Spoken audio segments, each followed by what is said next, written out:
All right, we'll go ahead and get started. So welcome everyone. This is the last MCube seminar of the year. And I'm pleased to welcome Dr. Thara Prabhakaran. She's a scientist at the Indian Institute of Tropical Meteorology in Pune, India. She received her master's in physics at the University of Pune and her PhD in atmospheric sciences at the University of Natural Resources and Life Sciences, Boku, Austria. I guess Boku is the name of the university. Yeah. Her research involves urban extreme weather, observations to improve early warning systems, cloud physics, boundary layer, cloud seeding research and development, and interactive and complex areas with the largest uncertainty in weather and climate models. A major effort is to identify and understand fundamental processes to reduce this uncertainty.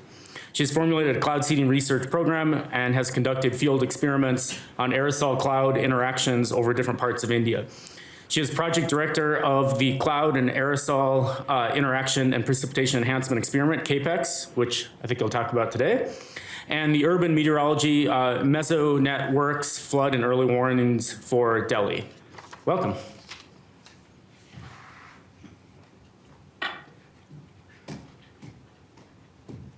Thank you, Hugh, and thank you, everyone.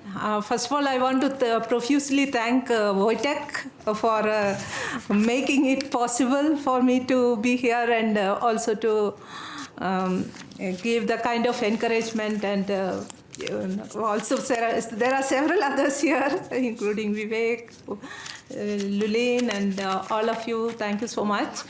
I have come here in 2010.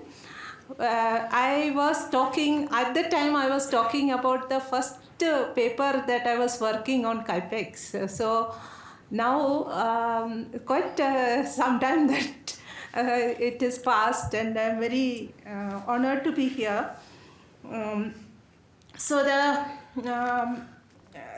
Today I will talk about CAIPEEX and the advances that we are making towards the next phase. And there are many things happening like we are going towards a mission mode program. So I will talk about that at the end. So this is my institute, Indian Institute of Tropical Meteorology in Pune. And some of you have visited, but some of you have not. I would indeed want to welcome all of you to the institute. There are reasons for that. And so the logo you see here, it is corresponding to our monsoon. Monsoon flow, where you can see that there are two different arrows here. The black ones are the southwesterly flow, which is bringing moisture inland during the monsoon season, that is from June to September. And also the easterly wind, which is indeed a strongly sheared jet stream, which is around 12 kilometers, situated around 12 kilometers, which gives a very peculiar situation over the region for the monsoon monsoon season, which is depicted in our logo. And so at the institute we have several different programs. We have a climate change research center. They are participating in IPCC, and also there is monsoon mission program, where like a short, medium range, and the seasonal predictions are the focus there. And we have a air quality and weather and climate program. Also, we have a physics and dynamics of tropical clouds, where I belong. And there are a number of activities that you can see, the CAIPEEX program. Thunderstorm dynamics, we study the tropical clouds and thunderstorm activities, and also there are laboratory studies going on there. And recently we have started also establishing several test beds centered around, like in the art, there are we have a Central India test bed, as well as we have test beds for the urban regions, coastal areas, etc. These are indeed giving us more opportunities to investigate the processes underlying the monsoon. And in addition, we also have recently our HPC was also upgraded. It is just it was inaugurated recently, and it is a 22 petaflop system. And the new program that is coming up, it is already approved, and we are already starting to work. It is called the Mission Mausam. I will talk about that at the end. So I will now come back to the CAIPEEX program and the history of actually in IITM. I would say IITM got established in 1970s. But even before that, cloud physics studies were going on. There are a number of very many cloud seeding studies were going on in the country, because there was a lot of interest. And IITM conducted a 11-year cloud seeding experiment on the warm-based clouds. And CAIPEEX started in 2009. And the interest for the CAIPEEX program was because this are a team of scientists and engineers. We have an observatory in the rain shadow region of India. So they are indeed, I am not the real face of this program. They are indeed the workforce, and they are indeed responsible for all the success of the program. And the CAIPEEX program indeed has two different objectives. One is to understand the aerosol cloud and precipitation interaction, and to investigate the cloud seeding in a scientific way.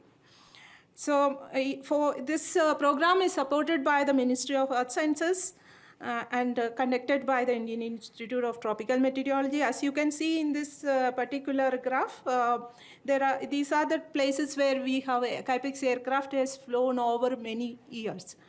More than, I would say, starting in 2009, we have been flying, and there are many flights conducted over the region.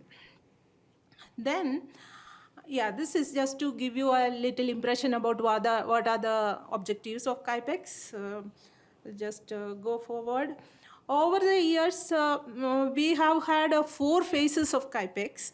First phase, it was just a survey of clouds. Cloud microphysics was the focus, because over the land region, we did not have any kind of cloud microphysics observations, especially in situ measurements. Actually, Andy is here. He has flown in INDOX experiment. He has done, he has collected data over the ocean, but there were nothing over land. So then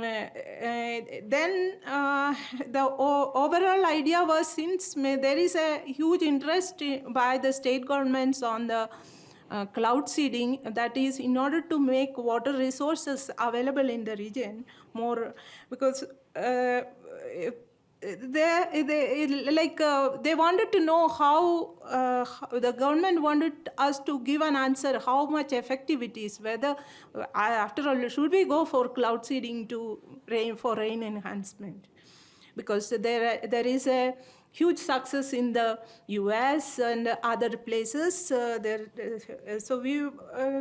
government wanted to investigate that. So that is the basic interest, and we have conducted these experiments in 2009, 10, and 14, 15, and 18, and 19. So these are just giving you a little bit flavor of that. I just want to give you a little background on the monsoon, because here you see the map of rainfall, monsoon rainfall, seasonal rainfall. So these are the regions on the Western Ghats. Here we have a mountain range, and the monsoon flow is kind of little bit like we get most of the rain over the windward side, and we have a rain shadow region here. And then again, it picks up moisture from the Bay of Bengal, and then again, we have lots of synoptic systems here that makes a lot of rain in the central Indian region and all. So our interest was to look at this rain shadow region. So we have established observatories here, and to show you the rainfall, for example, this is on the x-axis you have the date starting from May 1st, September end, and on the top figure, although it is little bit crowded, I can tell you this is from the GPM rainfall. You can see the monsoon progresses, this is the latitude on the y-axis, monsoon progresses with a little delay. And this is happening in different pulses. So there is a 30 to 60 day oscillations and different embedded variabilities within the monsoon. So in between certain times, we don't get rainfall. Actually, it's not that it is raining continuously. So especially in rain shadow region may not get any rainfall throughout also. So that is also a possibility. And in the bottom, the middle two figures, it is the upper level jet that I showed in our logo, the easterly jet, and the low level jet, which is shown in the figure here. So there are pulses of, actually it is very much linked to the moisture transport over the region. And so while this is happening, the lower plot, it is showing the aerosol distribution in that period. Actually, aerosol gets cleansed very nicely, and we have very clean conditions during that period. And as the monsoon goes away, again it gets more loaded up. Atmosphere is loaded up. This is a kind of situation which is observed in our region. So these are the two different jets I was mentioning. So as I mentioned, we started in 2009, and this is just, I want to just show what CAIPEEX has been doing over the years. So this is 2010, I came here, and my first paper from CAIPEEX on the in-cloud activation, on that I gave a presentation here. And then thereafter, this is the second time I'm coming here. So there is a lot of activities taking place, many research happening. But in between, we were also doing all this field campaign, because we needed to address the question of cloud seeding, whether it works or not. So we have established a facility in the rain shadow region with a lot of these observations. As you can see, there is a aerosol laboratory, which indeed documents the complete aerosol size distribution, and also radar, which can indeed give the cloud properties. And we make in situ measurements for with aircraft and the seeding, as well as we had two different aircraft, which one is a seeding aircraft and there is a research aircraft. So we were making all these observations in the rain shadow region.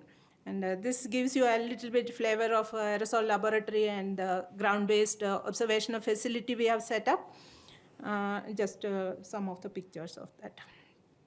So these are the two aircraft used in the experiment. We hired both aircraft and instrumented that with many instrumentation as shown here. And we were, all our observations reaching only up to -22. We were not able to go beyond means colder temperatures. So mainly our focus is on the warm clouds as well as the mixed phase clouds. So we have used different types of inlets in our experiment. So one important thing is we have used a CVI inlet to look at the cloud residue also. What actually causes, what kind of aerosols are making these clouds, or whether in the raindrops, what residue, what kind of particles are being there. So that we have indeed done some very nice experiment with that. And this is kind of in 2018-19 where we have flown within 100 by 100 kilometer area. You can see these are the flight tracks, and they are very, almost they are falling on each other. And also on the right side, you are seeing the rain gauge network. We have a set up, and also the seeded and non-seeded locations. These are very random because these are based on the availability of the clouds, as I'll tell later on in the talk. So there are many salient features for our experiment. One is we have documented the background condition, which is actually we followed the guidelines from the WMO, where how seeding experiment should be, evaluation type experiment should be conducted. So the first of all, we need to have background observations. Then we need to characterize what aerosol characterization as CCN as well as ice nuclei particles. And then also we needed to do some physical experiments with the aircraft as well as with the radar. We have conducted several physical experiments, seeded the clouds and made in situ measurements. And also we have indeed introduced this seed particle tracking with chemical signature using a mini AMS behind a CVI inlet, so which was indeed giving us information of what type of particles are indeed making the cloud droplets. So then we also conducted the cloud resolving as well as LES type models. And also the highlight of another point of the experiment was the randomization, where we conducted, just like in any other randomization experiment, we randomized the clouds based on certain properties. We have identified the clouds based on certain properties and convective clouds, and the whole randomization experiment was conducted throughout these 2 seasons.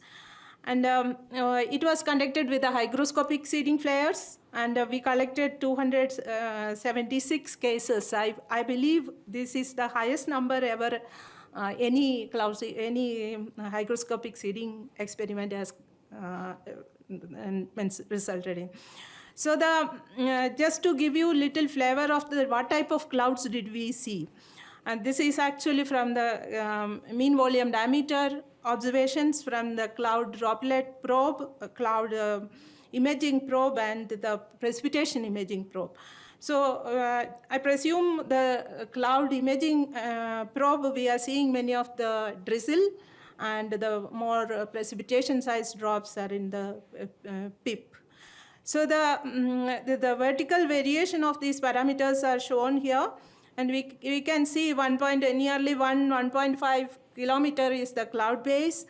And then you have the freezing level around 5 kilometers.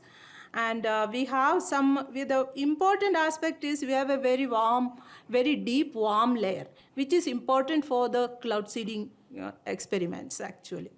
So then it gives enough time for the droplets to grow, and also we have a mixed phase region in that is this below 0 degrees. Actually, this is going up to -20 or so. So we have a very the clouds we sampled had a very interesting feature. So then. If we look at the liquid water content observed during the experiment, we can see that this is from the beginning of the experiment to the end of the experiment. These are just different flights, 56 flights almost. So the liquid water content, indeed, in many cases, it was going beyond 2 or 2.5 gram per meter cube. So which is indeed, I have also compared it with many other, the tropical convection. You can see these are indeed closer to some of the real big storm tropical convections. So this is the liquid water content, and I give you a little glimpse of what our radar data and in situ measurements showed. So this is we can see the crop. Actually, the clouds initiate here we can at early stage we can see the groupal development. And then there is ice particles, and there are aggregates at certain altitudes. So then it is coming to again groupal, and then the raindrops. So the large raindrops in this convective storm we could document with in situ measurements. These are real observations from we were penetrating that same cloud at different times and documented this. Then similarly, the stratiform clouds also, we have documented the structure with from -17 to 2 degrees centigrade, the melting of ice. You can see here the ice particles with, and then aggregates were then finally melting, we could document. But most of our observations are conducted in the convective clouds. And so then I show a little interesting feature here with in comparison to Indox experiment. Actually, most of the CAIPEEX data sets have higher droplet number concentration and more polluted clouds, because they are also over the continental region. So this is what it shows. I try to emulate the same kind of a picture from Indox here. Then the important aspect also was to characterize the seeding material. We get a flare, but we don't know what type of particles are there, what is the size distribution, which is important for inferences in the model. We need to put the size distribution of the flares in order to get. So we have conducted, since we had two aircraft, one aircraft was leading and the other, and also it was releasing the flares. Other one was going behind, and it was indeed sensing this. So we could indeed document this, characterize the flares, and which we have done with not only characterizing the aerosol size distribution, also their activation properties, because by measuring the CCN activation, we could indeed document that as well. So the hygroscopicity of those particles we could indeed document. That is what with 2 flares or 4 flares, or what is better, as well as what is the impact of the exhaust of the aircraft. All those we have documented. Then actually any cloud seeding experiment, it needs to have a hypothesis. If you do this, what is expected and what is the end result, you need to know.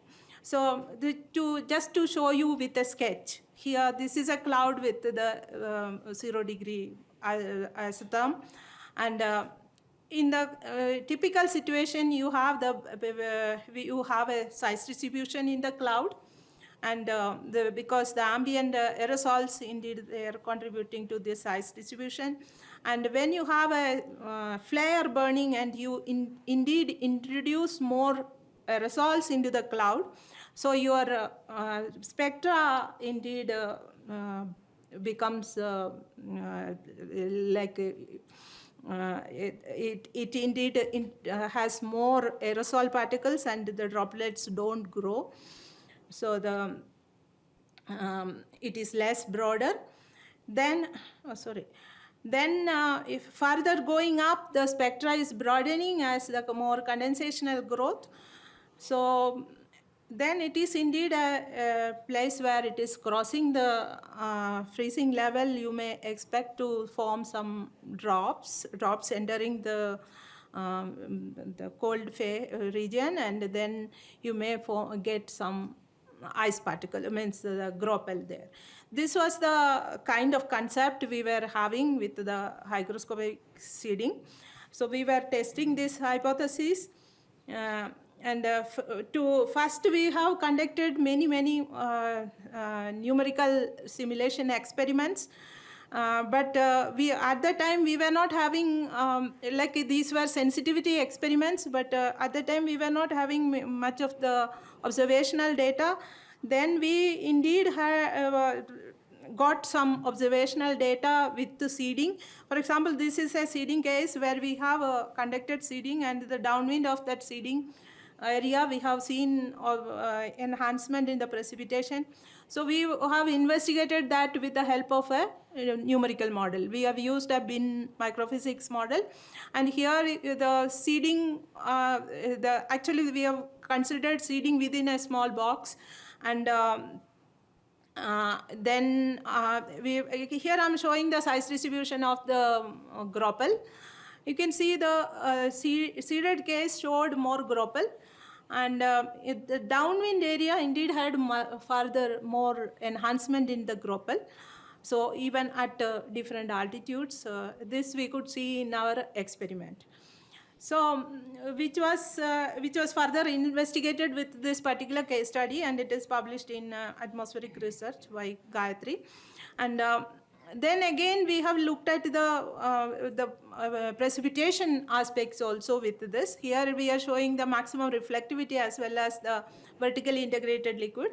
And what really happened we could indeed illustrate with that particular study, where the downwind area experienced more rainfall on seeding. That we could indeed illustrate with that.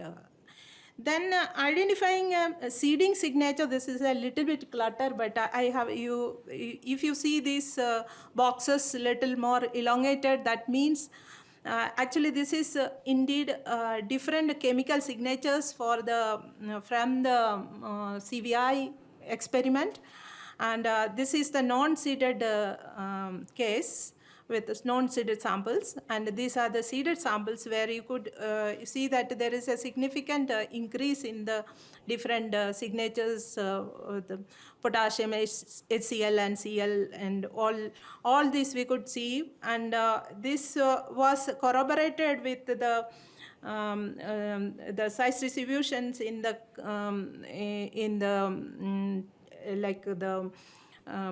near to the core region of the cloud, more adiabatic region of the cloud. We could see that the size distribution showed the longer tail, broader spectra. And from the cloud base, we could track to the cloud top up to, actually this is from the cloud base up to 2.5 kilometers, we could track that, and we could register that the seeding indeed produced some broader spectra, and seed particle entered the cloud, basically, that we could indeed. So this is just my actually little curiosity of how cloud seeding is being done. Maybe you are looking at the cloud from below. So the seeding aircraft is flying, you can see that, and there is a plume signature there. That's a cumulus. So I'm making some sound there. So you can see that the cloud seeding is done, how it is done. So it's like such a big cloud in that that aircraft is such a small thing. It is indeed introducing that kind of seeding signature.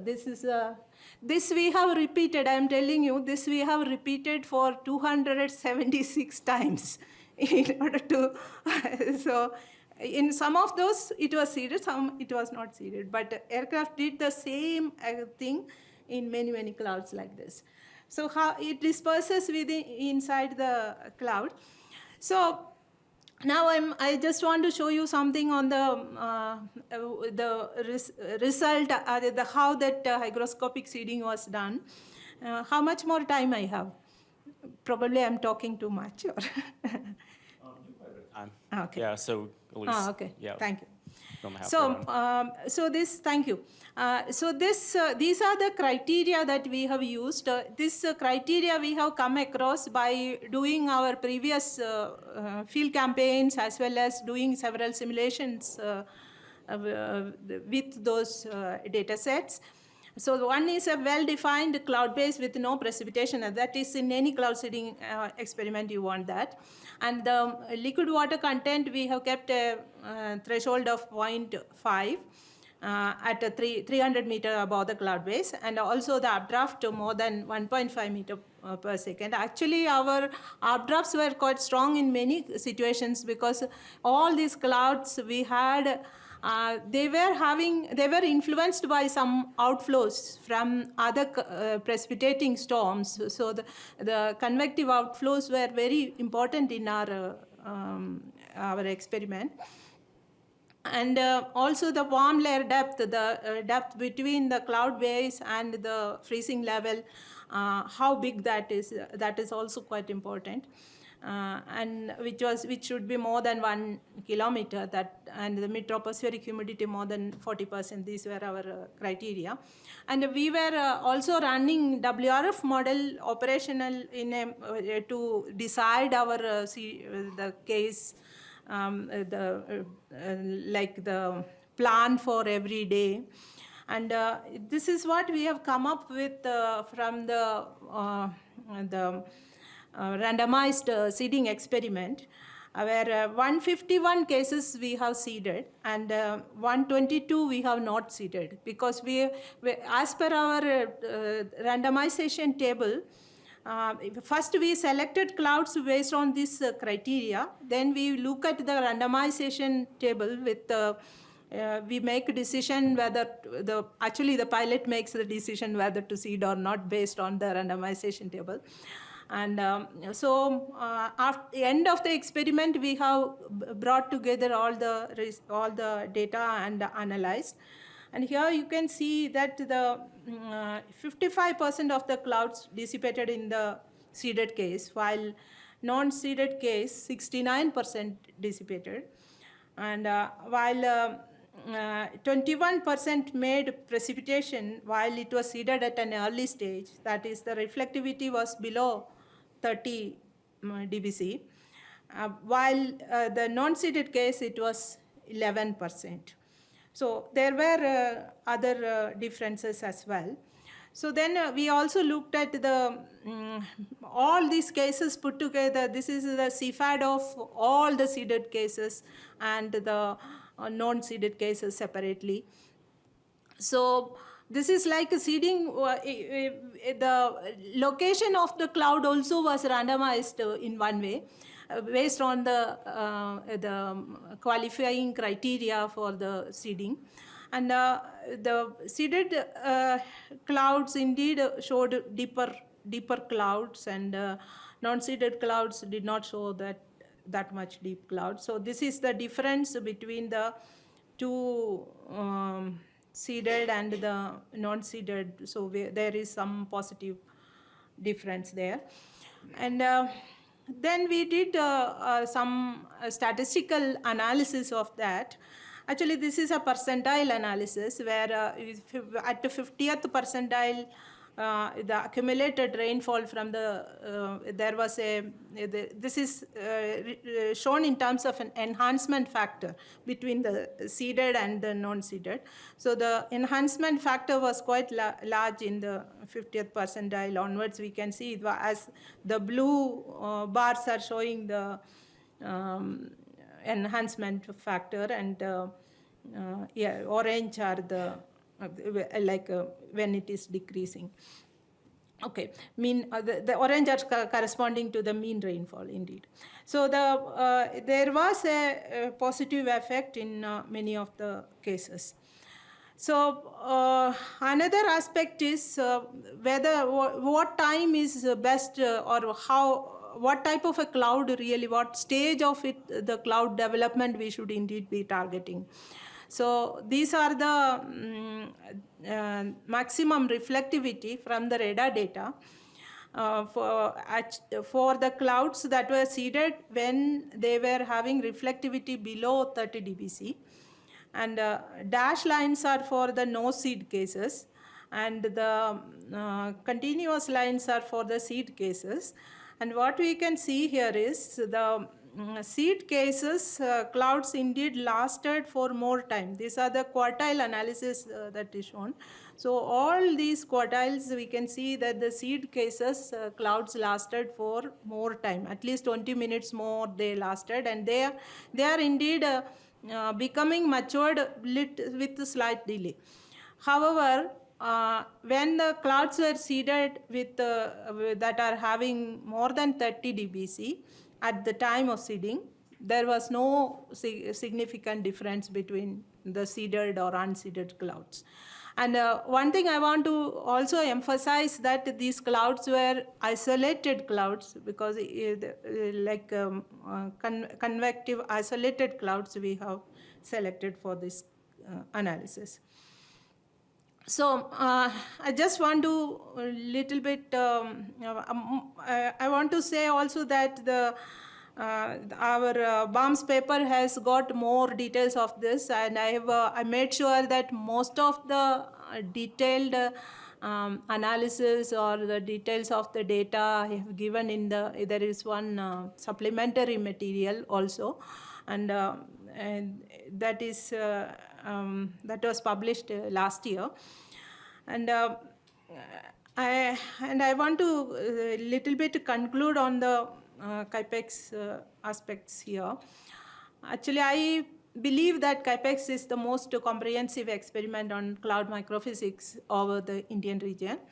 And a systematic approach to investigate hygroscopic seeding was adopted in our actually with physical, statistical, and numerical evaluations, that is as per the WMO recommendations. And CAIPEEX gives the highest number of randomized cases in convective clouds in a catchment scale, and it is demonstrated that the seeding signature can be tracked within the clouds.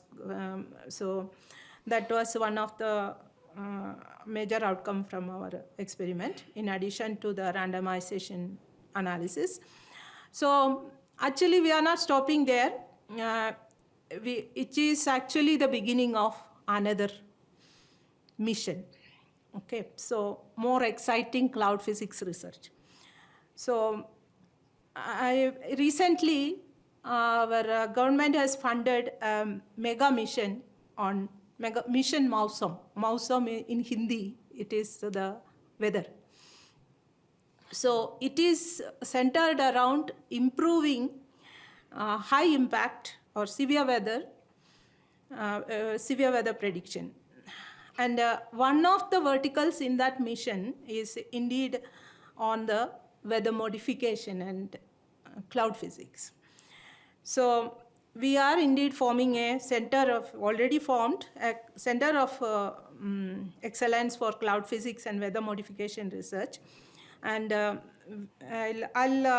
detail a little bit more on the mission Monsoon. This is the concept. Actually, it is to enhance the observations. It's supposed to be a transformational initiative by our ministry for weather ready nation. And nearly 10 institutions under our ministry are involved in this particular mission. I was given the responsibility to draft the project proposal for this. So, so there is a big thrust on clouds, precipitation, physical parameterization, all those aspects. So these are some of the broad aims of this project. That is to strengthen all types of atmospheric observations first, and also gain better understanding. And actually there is a plan to develop or co-develop Earth system model. Also there is a thrust on data assimilation and HPC, and also the one I can tell one key aspect here is also the manpower and capacity development. So we all talk about AI and all those models, but see, when it comes to certain regions around the world, there is less observations, right? What are we going to train? So what kind of observations are needed? So that is something that this project is going to address over Indian region. So initially there will be some 50 radars will be added. That is one thing. And also to associate or to have dialogues with the society, what exactly, how exactly we should be doing the early warnings. So the concept was prepared like this, with the social sciences in the center, which we are still very weak on that aspect, but we have to link with all other peripheral aspects that we we are good at, or maybe. So in a sense, a unified Earth system approach is adopted here. And here are the different verticals we have planned under this mission. So observe all, where we want to make all kinds of observations, and next generation observations, test beds. We will develop test beds, and also develop next generation model. This is where it's not that one group or but there will be more collaboration, collaborative efforts, co-developments. That is what is envisioned. And also there is a big focus on the high impact weather and air quality and chemistry. So there again, actually this frontier is about the developing facilities, the high-end facilities, aircraft and various. We have been trying to buy aircraft, but it has not yet happened. So due to various reasons, but I'm hoping that with this mission we will possibly have a very big step towards that. And also better decision support systems. This is one. This is indeed feeding into our India Meteorological Service, and you see weather mode as one very important component here as well. And the lead is the capacity building program. And almost all the collaborations we will establish through this capacity building program indeed. So there will be a lot of opportunities to do collaborative research. And so these are some of the initial targets. So we are indeed planning to develop a convection cloud chamber. So that is one primary objective in the next 1 year for us.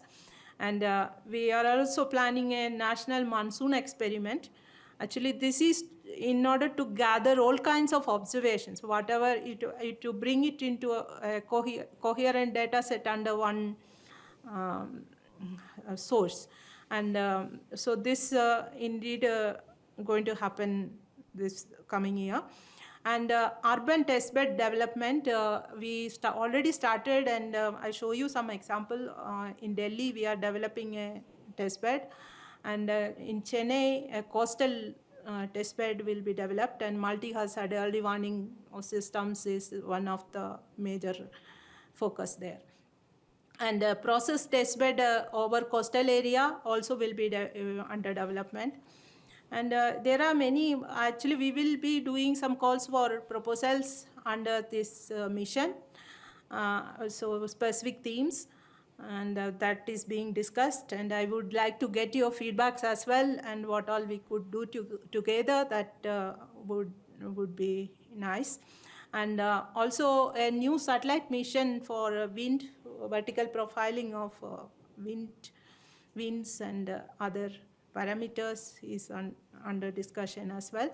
And capacity development programs are also being discussed. And I show you one example from the Delhi that we are doing. This is a kind of a plan. We are establishing the urban meteorology meso network in Delhi. And few instruments we have already installed, ceilometer, wind LiDAR and all installed. Actually, this is the concept diagram, but many other institutions are also involved in our experiment. So in Delhi, we will be installing 3 more radars. There are already 2 radars there. We will be installing 2 more radars to cover, like every 3 minutes or so, we need to cover the region. And in a very small area where there is significant spatial heterogeneity, like the completely urbanized and not so much urbanized, but at the center of the city, we are establishing further detailed observational network where the LiDAR is already installed. Wind LiDAR is 3D scanning wind LiDAR, this is actually the 10-kilometer region, and many other instrumentation also going to be installed there. This is a really, there are dual polarized ceilometers are placed. So up to 2 kilometers. Actually now the air quality is quite low. Last week it was around 400, AQI 400 reached. So the problem is that it is not just the surface problem, it is throughout. It's a deep boundary layer with a lot of aerosols and pollution. So I think this ceilometer observations give us the complexity of the problem that we have to face. And so basically we will use these observations to derive certain strategies which can be implemented to curtail the impact. And we are also establishing the AWS. Nearly 200 AWS will be placed in and around Delhi. This is the kind of setup that we have. And this type of, this is from the Berlin urban project. So similar setup we are going to do here as well. So another aspect is hydrological modeling we are interested in. We have some little bit starting point we have done for Delhi. So this is the stream flow, how actually we are not the right people. I have a project scientist working on it right now. And our aim is to develop a system for nowcasting as well as short range forecasting purposes. So we are doing some verification for that, and radar observations are key in this in order to develop these systems. And finally, I want to thank everyone and giving this opportunity to talk to you. At least this is only I consider this as the starting point. We were doing some homework with CAIPEEX, but we have to indeed use those observations in a more effective way to improve the models.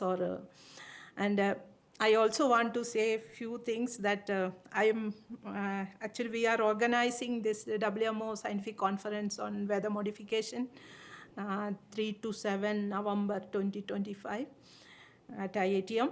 I want to indeed invite all of you to and there will be scientific sessions on the cloud physics as well. And ICCP 2028 is going to happen in Pune. I hope COVID will not come back again. So that is what I have to say. And thank you for doing that. Great. I think the cube is on here. So we'll use cube, and we have time for questions. Very nice presentation. It's just encouraging to continue with your microphysical studies with the various in situ remote observation. My question is, you had such a very good network at the the important result is the rainfall map, how much it is dead. You showed that 30 dBz echo and that kind of in a proxy for the rain, I guess. I don't know whether how much is analyzed in terms of ground-based observations of the rain gauge network combining like that, because that is kind of shows the end result of what is that. Yeah, actually that is presented in the paper. That is why I purposely did not say it is. We have analyzed the rainfall enhancement from the rain gauges as well as from the radar observations. Radar observations were showing 18% enhancement in the seeded cases, while rain gauges were showing around 48%. In actually rain gauges you see only different locations. Radar, it is the aerial. So that is what the numbers we got, and that I have described in the paper. I have purposely did not put here because I am not advocating on the enhancement in we have to further do research and further see this is just a starting point, and of course that analysis has been done and it is presented in the paper, but I didn't. I mean, I understand that part. Independently doing that gauge and the radar, but really it has to be blended with the radar and then you get a much better way to do that. That's the important thing.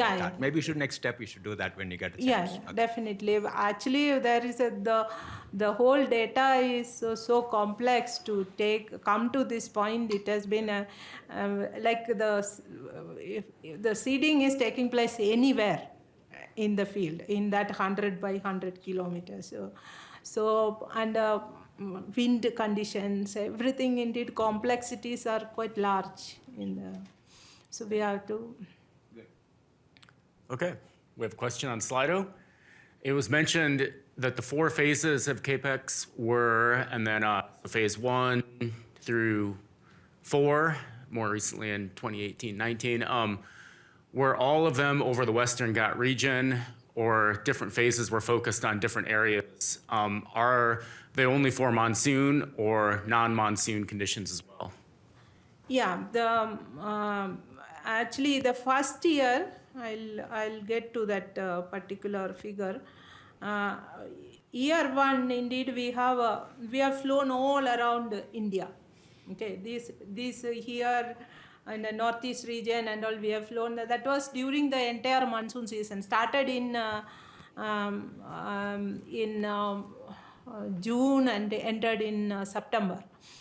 But in other years, in the second phase, what happened is when we start processing for hiring the aircraft and all, due to all logistics issues, everything get delayed, and we got aircraft landing in August or September. So the northeast monsoon we have covered during two particular phases. But in 2018 and 19, July to October we have observations.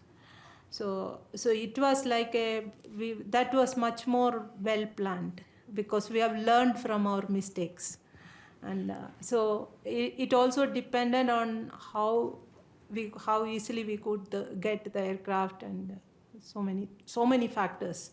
Kind of a related question to that.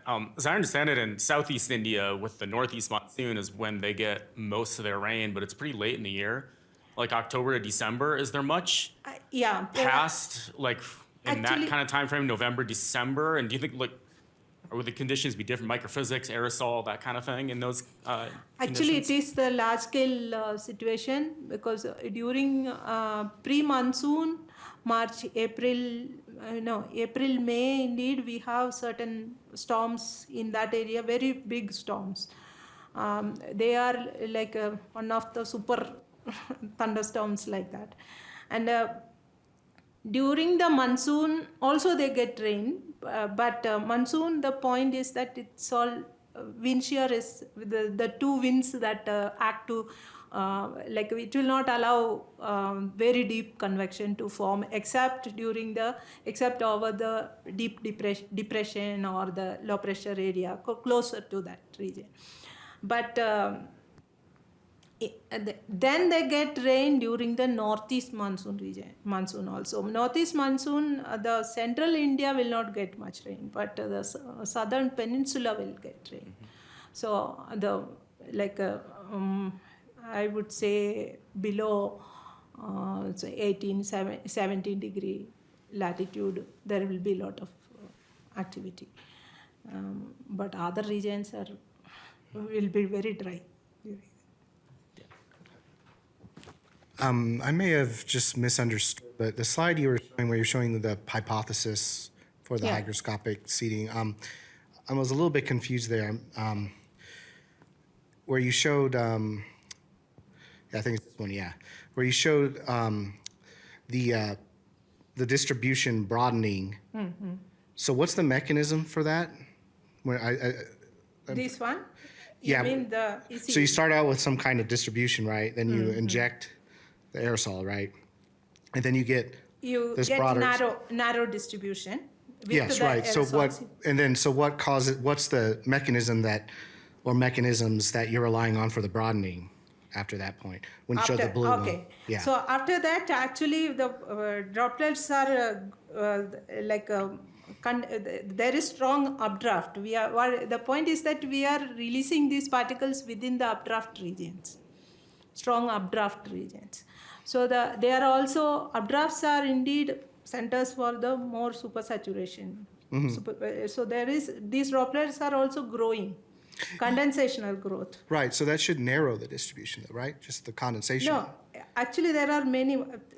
At the cloud base, it should narrow, but above it should broaden the distribution. So you're relying on like turbulence and turbulence. And other, we are relying on the vertical velocity. Okay, got it. All right, thanks. Okay, let's take one more question. I'm probably not going to throw this all the way from there, but I'll come around here and maybe I'll throw it to George. You can pass it back. Thank you. It was a great presentation. So I had the question on Slido, by the way. This slide? No, I had this Slido question about the different pre-monsoon and monsoon season. So we know that over the Indian subcontinent, most of the tropical cyclones are in the pre-monsoon and the post-monsoon season. So, and also most of your work was based on Indian Ghat region that gets moisture from the Arabian Sea. But a large chunk of India, and especially in the eastern and northern part of India, they get moisture from the Bay of Bengal. Did you guys had any work on the physical and microphysical processes for moisture transport from the Bay of Bengal, other than the Arabian Sea? Thank you. Yeah, thank you. Actually, very good question. I have not shown. There is a lot of some observations were also conducted over the Bay of Bengal. Actually, I cut this a little bit here. A few flights are over the Bay of Bengal, if you see. Yeah, here a few flights are there over the Bay of Bengal, and it is very difficult to conduct these flights over that region because the logistics are very complicated there in any of these airports, and also it is little bit danger because we were often inside some very high lightning prone regions because there is a lot of pollution and the moisture over there, and but we have a few observations over the Bay of Bengal. And similarly, we have flown in the Arabian Sea also. We can't really go much further into because it's small aircraft, and we have flown nearly 100 kilometers away from the coast. So, okay. Yeah, we are indeed planning for more observations now in more other regions. Yeah, thank you. Great. Let's thank Thara one more time. Thank you. One quick note also, we are pretty wide open for 2025 for seminars. So if anyone wants to give one, please contact me.